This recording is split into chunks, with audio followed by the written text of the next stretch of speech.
Develop व्हावी म्हणून जागतिक स्तरावरील महान लोकांचा अभ्यास अभ्यासक्रमामध्ये दिलेला असतो. आता बघा, मी आज एक बुक आणलं, ऍक्च्युली तुमच्यासाठीच आणलं हे. ट्रॅफिक जाम झालं because of which I got late. Mains PYQ analysis दिसलं का? इथे लिहिलंय बघा, उलट लिहिलंय 2024 to 2013 म्हणजे 13 ते 24 जे काही एक्झामचा क्वेश्चन्स आले त्याच्यावर अनालिसिस केलंय. ठीक आहे. मेन्स एक्झामचे क्वेश्चन्स आहेत. क्वेश्चनचा ट्रेंड कसा असतो, सिलेबसचं ब्रेकअप दिलंय, एसे आहे त्याच्यामध्ये, general studies first second third and fourth, how to write good answers वगैरे वगैरे. बाय द वे, चला तर एक मी बोलत होतो की एखादा जिल्हाधिकारी एखाद्या जिल्ह्यावर नियुक्त झाला तर तो काय करेल सगळ्यात पहिलं? काय वाटतं तुमचे विचार काय आहेत? तुम्हाला काय वाटतं काय केलं पाहिजे त्यानं?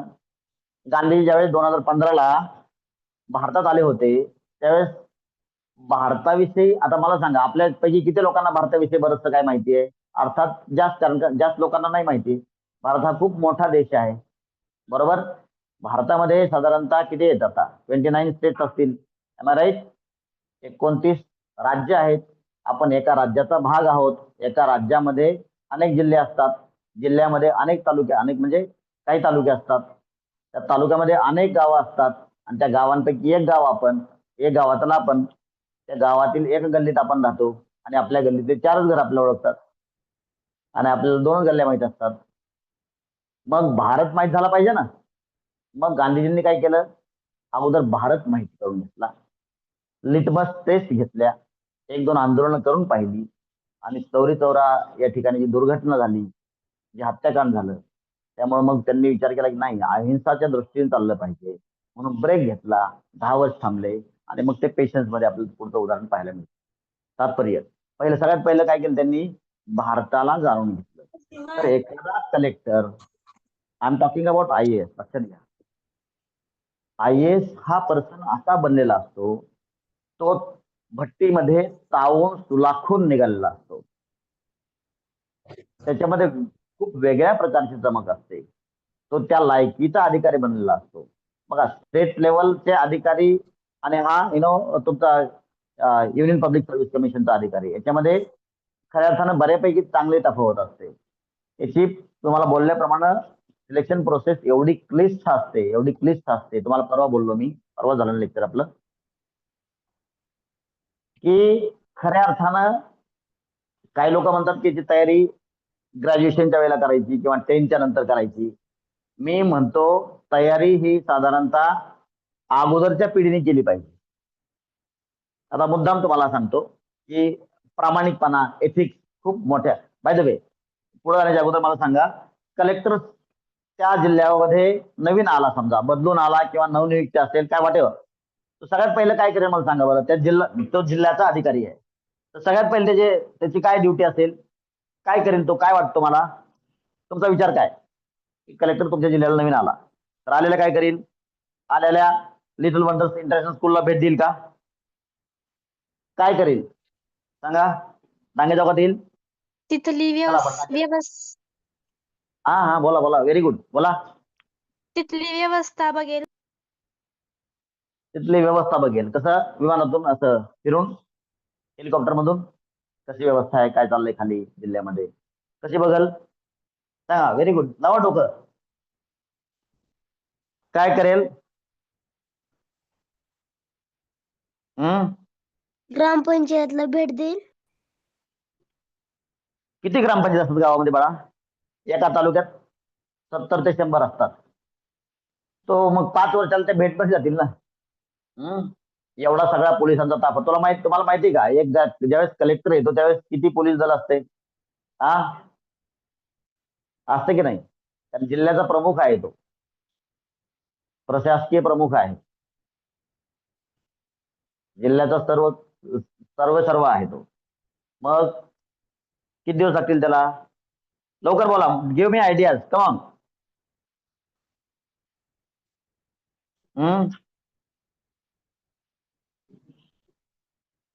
आपण EM मध्ये सध्या आहोत. EQ मध्ये, इमोशनल क्वेश्चन मध्ये. काय करायचं सगळ्यात पहिलं तो? लवकर सांगा, आयडिया सांगा मला लवकर, फटाफट. इथून पुढे जाऊ आपण लगेच ताबडतोब. तिथल्या लोकांची परिस्थिती जाणून घे. कशी काय? आयडिया सांगा मला, आयडिया लवकर. सर ते जाणून घेणार. लोकांशी संवाद करेल. हा? लोकांशी संवाद करेल. अरे बाबा, लोकांना कोणाला बोलेल तो? कोणत्या तुला बोलेल येऊन? हॅलो, कसं काय, काय नाव होतं तुझं? साहिल का? रेणुका मिस. अच्छा, रेणुका मॅडम. रेणुका मॅडम हे कोण आहे आता?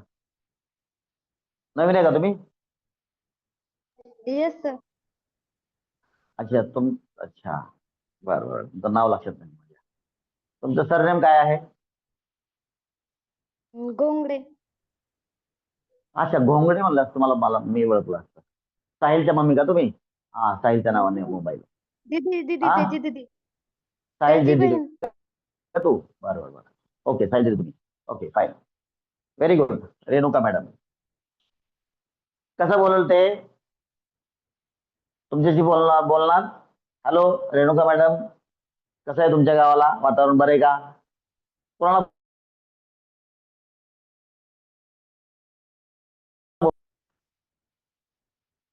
काय करेल?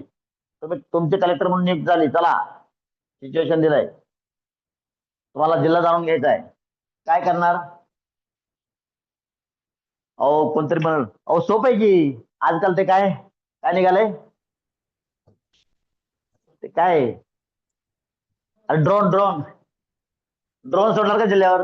हा चला, आता वालवडवर एक ड्रोन वालवडचा कॅमेरा चालू करा. मंदिरात कोण कोण भजन करते बघा यांना. त्यांना पाणी आहे का? उन्हाळा पडलाय. काय बोल लवकर. काय करेल? कशी परिस्थिती जाणून घ्या, लवकर सांगा मला. खूप किचकट Allow the क्वेश्चन नाही. meeting of Sir. Allow the काय काय meeting of बोला, Gavhane Sir. Sir. Gavhane sir बोला. Allow the बरोबर meeting बरोबर of बोलले तुम्ही. Sir. हा बघा, Allow the सरांनी meeting बरोबर of सांगितलं. Sir. हा, काय करणार? तालुक्याच्या प्रमुखांना बोलणार, बरोबर आहे नाही? उपजिल्हाधिकारी आहेत, स्टेटचे अधिकारी आहेत तिथं, राज्याचे, लक्षात घ्या.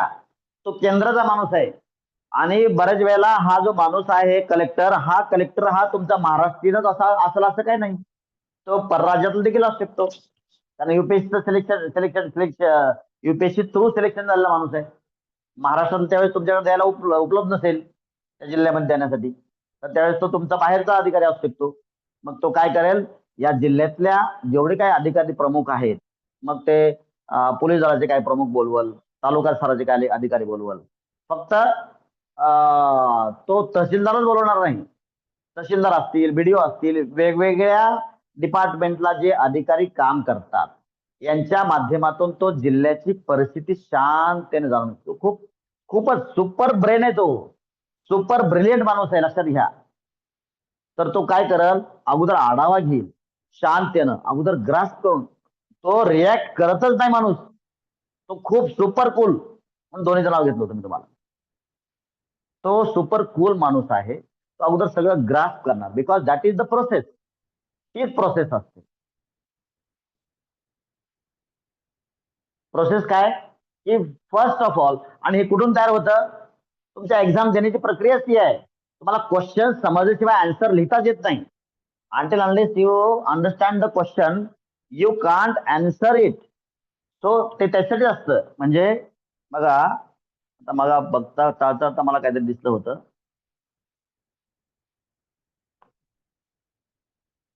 हे बघा,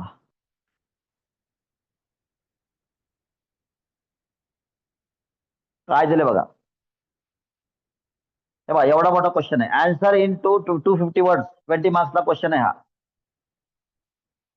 20 मार्क्सचा क्वेश्चन आहे. हे बघा, हा अख्खा एक क्वेश्चन आहे. हा पॅसेज आहे. पॅसेज वाचायचा आहे, सिच्युएशन दिलेलं आहे, आणि त्याच्या खाली क्वेश्चन. हा युपीएससीला आलेला क्वेश्चन आहे. युपीएससीचा क्वेश्चन आहे हा. प्रिव्हियस इयर क्वेश्चन अनालिसिस आहे. मेन्स 2024 गेल्या वर्षीचा मेन्सचा क्वेश्चन आहे हा. Question number 7. त्यामध्ये आहे, what is your immediate response to the challenges posed in the above case. एक केस दिलेली आहे. एक केस स्टडी आहे आणि त्याच्यामध्ये तुमचं इमिजिएट रिॲक्शन काय असेल, एक अधिकारी म्हणून तुम्हाला लिहायचंय. एवढा मोठा क्वेश्चन आहे.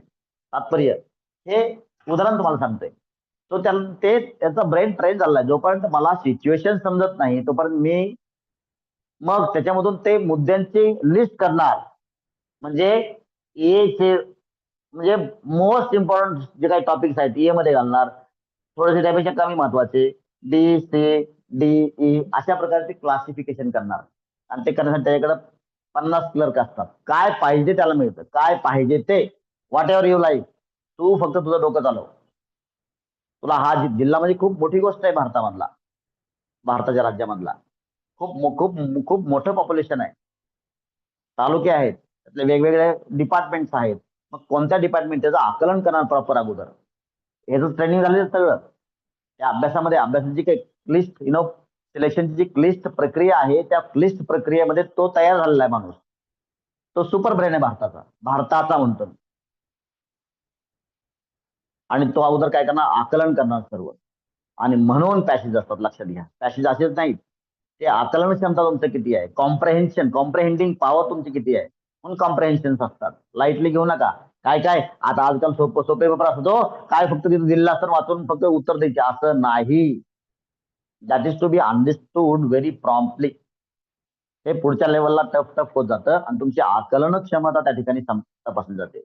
मी त्या एकाच पॅसेजवर साधे क्वेश्चन देखील विचारले जातात आणि क्लिष्ट क्वेश्चन देखील विचारले जाऊ शकतात.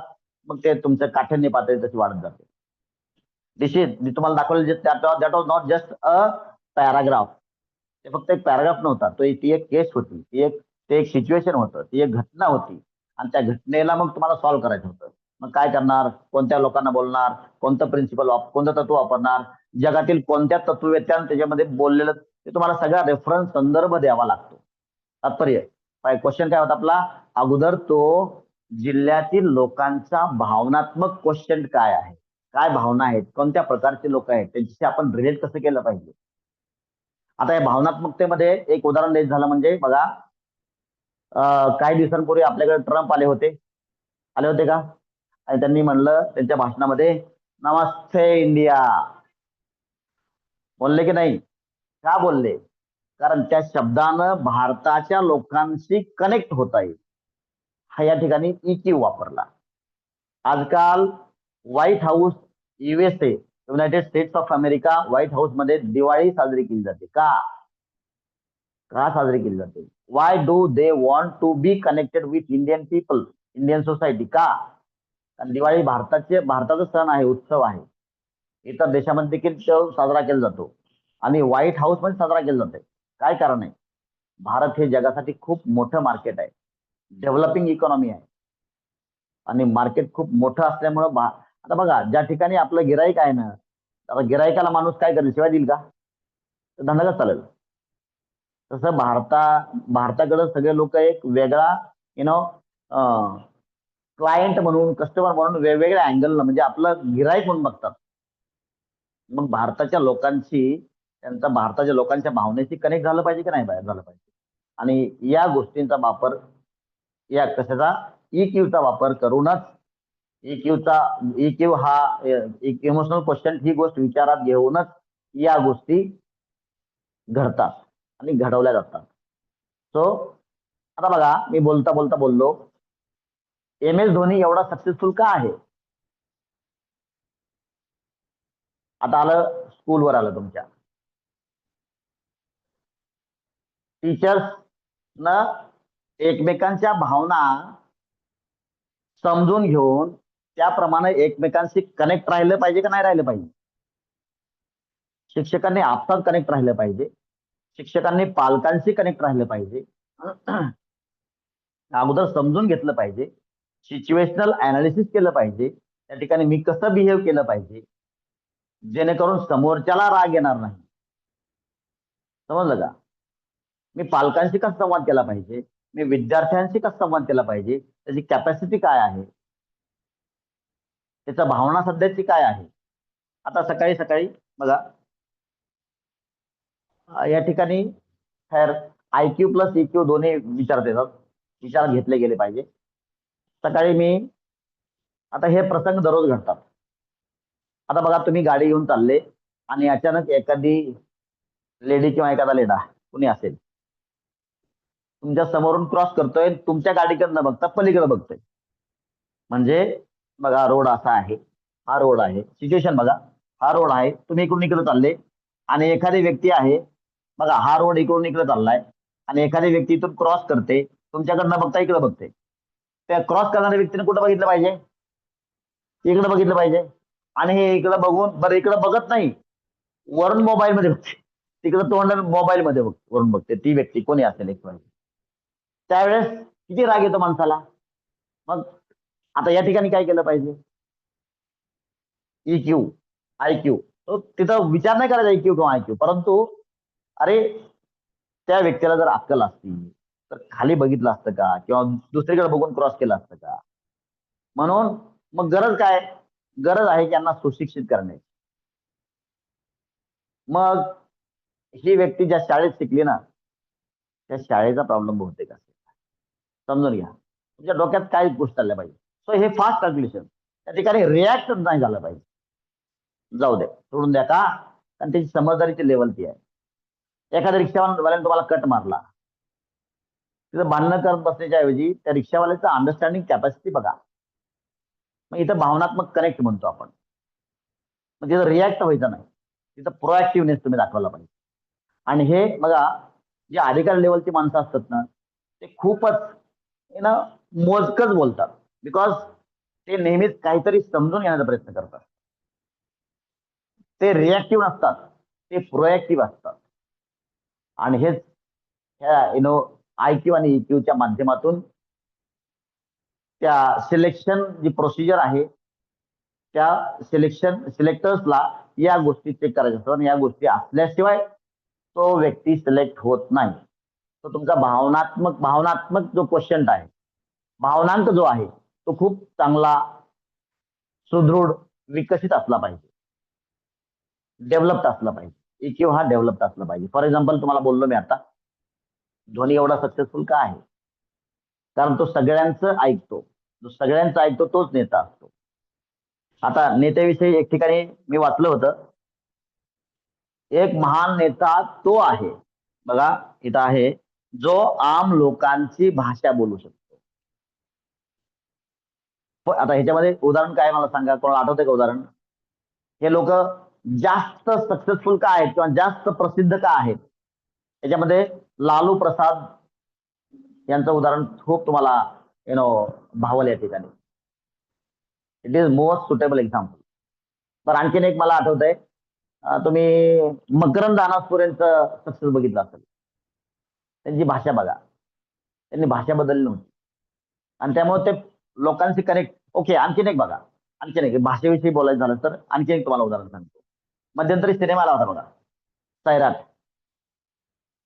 त्या सैराट तुम्ही जर अभ्यास केला तर त्या ठिकाणी भावनात्मक कनेक्ट आहे. भाषेचा उपयोग त्या ठिकाणी भावनांक म्हणून केलेला आहे आणि मग प्रचंड सक्सेस. आता तीच प्रसिद्धी पुणेरी भाषा बोलणाऱ्या सिनेमाला नाही मिळत ना. तुम्ही सैराटची भाषा आणखीन बघा, समजत नाही का तुला? इंग्लिश मध्ये सांगू काय? कोणत्याही गोष्टी, कोणते डायलॉग्स बघा, त्याच्यामधले कोणतेही डायलॉग्स बघा, प्युअर गावरान डायलॉग्स आहेत. कारण का, जास्त लोकसंख्या कुठं राहते आपली भारताची? खेड्यात राहते. बरं, मग आता शहरात पण आहे ना. अरे पण शहरात आले आहेत कुठले? शहरं एवढीच होती अगोदर. शहरात जे आले ते सगळे लोक, त्यांचं मूळ नाळ ही गावाकडची आहे ना, मग त्या ठिकाणी भावनांक वापरलेला आहे, मग प्रचंड सक्सेस. तुम्हाला ते त्यांची भाषा म्हणजे कुठल्या तरी पद्धतीनं गांधीजींनी काय केलं, गरीब लोकांशी कनेक्ट झाले. कसे झाले? म्हणले मी कपडेच नाही वापरणार, गरिबांना, माझ्या देशातल्या गरिबांना कपडे नाही, आणि म्हणून गरीब लोक त्यांची कनेक्ट झाले, देश कनेक्ट झाला.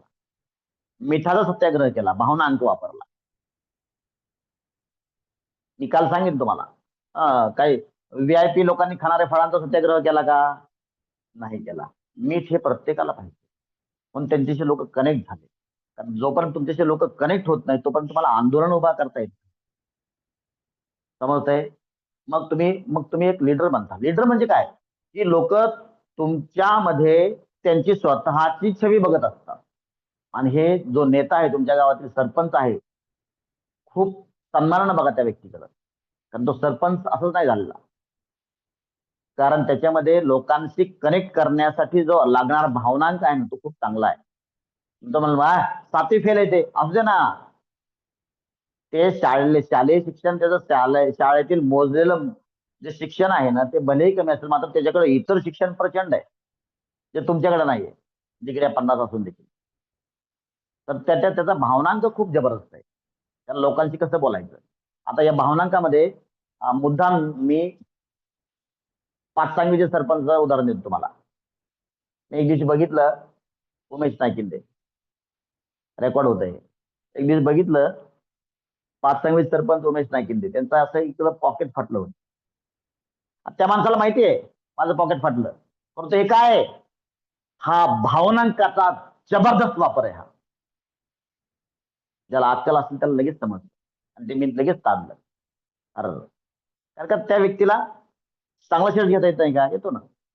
तो सफारी घालू शकतो व्यक्ती. सरपंच झाला म्हणजे आज थोडी असतोय. सरपंचाला भावनांक खूप जबरदस्त असतो. सरपंच म्हणजे त्या गावचा मुख्यमंत्री आहे.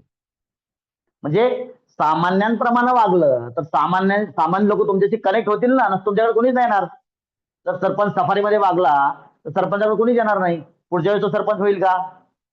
म्हणून महान नेता तो आहे जो लोकांची भाषा बोलतो, लोकांप्रमाणे काहीतरी ऍक्टिव्हिटी करतो, जेणेकरून लोक त्याच्याशी स्वतःला कनेक्ट करतात. समजून घ्या. तुमच्या गावाच्या जवळचं उदाहरण दिलं. अर्थात तुमच्या गावामध्ये जे काही तुम्ही ऐकता तुमच्या गावामध्ये हे उदाहरणं असतील. तो सरपंच व्यक्ती असंच होत नाही, तो आमदार असंच होत नाही. कुठंतरी तो लोकांशी कनेक्ट होतो. तात्पर्य EQ is very important for an officer. एक अधिकाऱ्याला EQ हा खूप महत्वाचा असतो, हेच लक्षात घ्या. मी तुम्हाला सांगितल्याप्रमाणे महात्मा गांधी असतील, इकडं तुमच्या नरेंद्र मोदी असतील तुमचे, तिकडं तुमच्या ममता बॅनर्जी असतील. एक लेडी अख्खं राज्य त्यांच्याकडे कसं काय सोपवलं?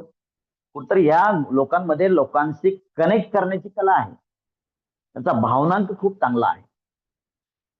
लोकांच्या भावना समजून घेऊन मग त्याच्याशी मिळतं जुळतं वातावरण तयार करून त्याप्रमाणे त्याचा वापर योग्य गोष्टींसाठी, योग्य निर्णायक गोष्टींसाठी करणं, हे म्हणजे तुमचा EQ चांगला असण्याचं द्योतक आहे.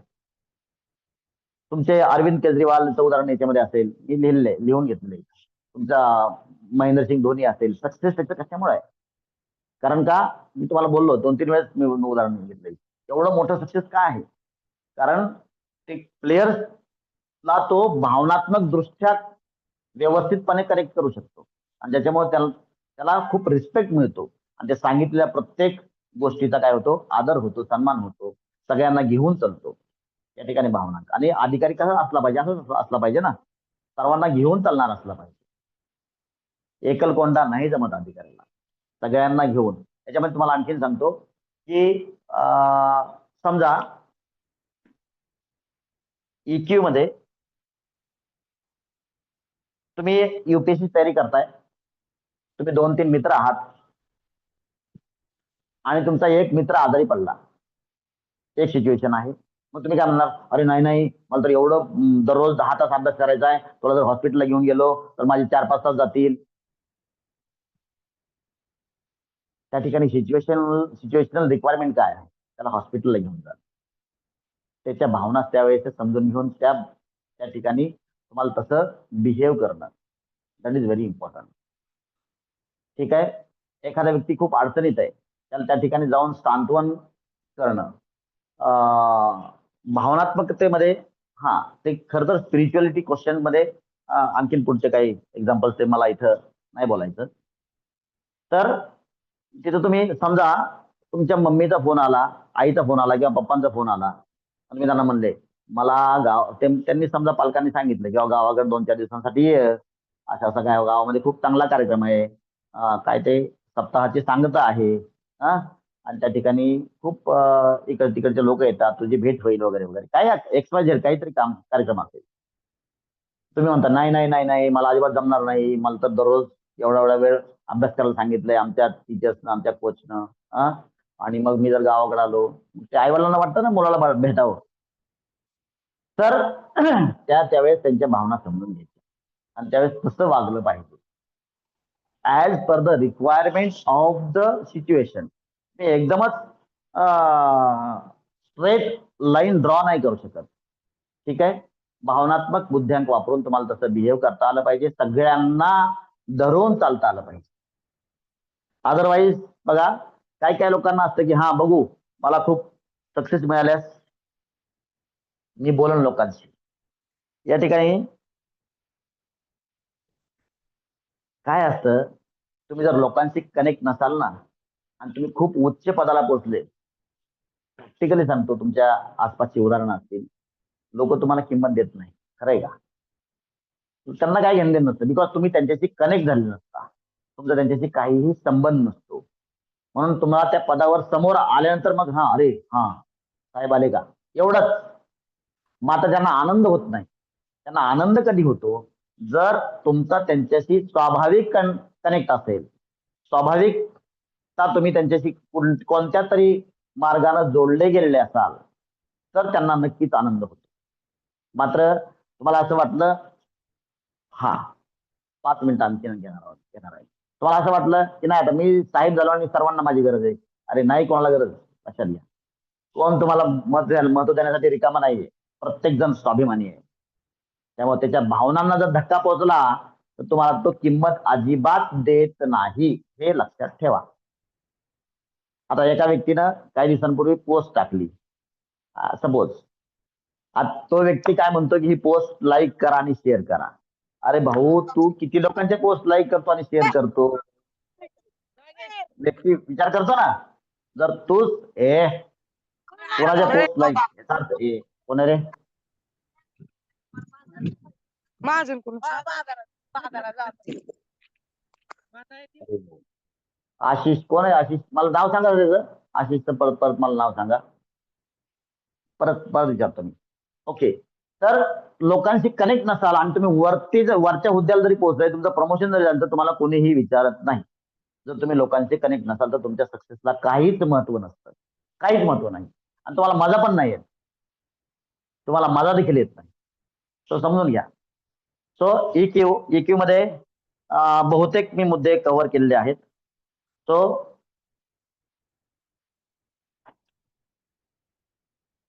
आता EQच्या पुढं ओके.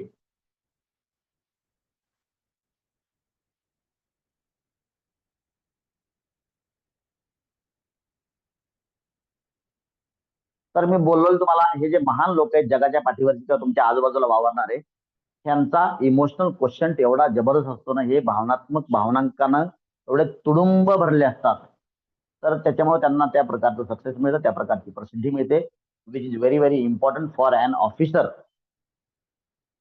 आणि विशेष म्हणजे IAS दर्जाच्या ऑफिसरला EQची खूप खूप मोठ्या प्रमाणात डेव्हलप EQची गरज असते.